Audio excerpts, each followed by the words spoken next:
So my name is Ángela Ferreira, and I was born in Mozambique, grew up in South Africa, and I now live in Lisbon. Zap Circus School, it's a work that has many stories attached to it. It's, to start off with, I guess, an homage to the idea of a building that is desired but never achieved. It's also about a circus school, Zap Circus School, which exists in Cape Town and is an NGO that attempted to bring children out of the streets, teaching them circus skills and allowing them to emancipate themselves out of poverty.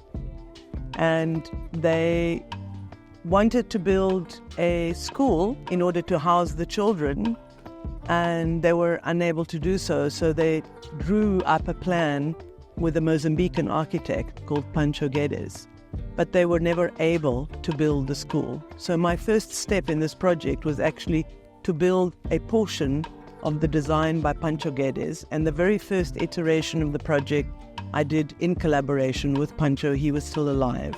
So the very first version was about building a part of the building as an artwork.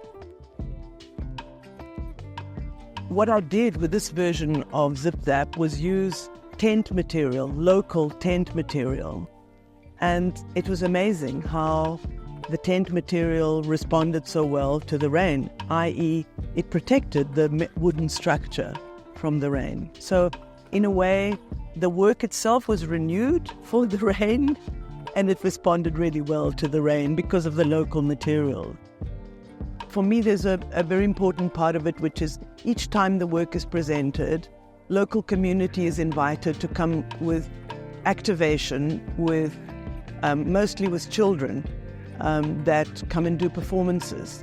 The very first presentation of Zap included the actual children from the real Zap Circus School acting in it. So in a way, I think an important part of what I point to is how important education is in delivering societies and communities to a better version of themselves, to let adults see architecture being used as a way to deliver children. And so underlying the combination between poverty, architecture, and education is very much at the core of this project.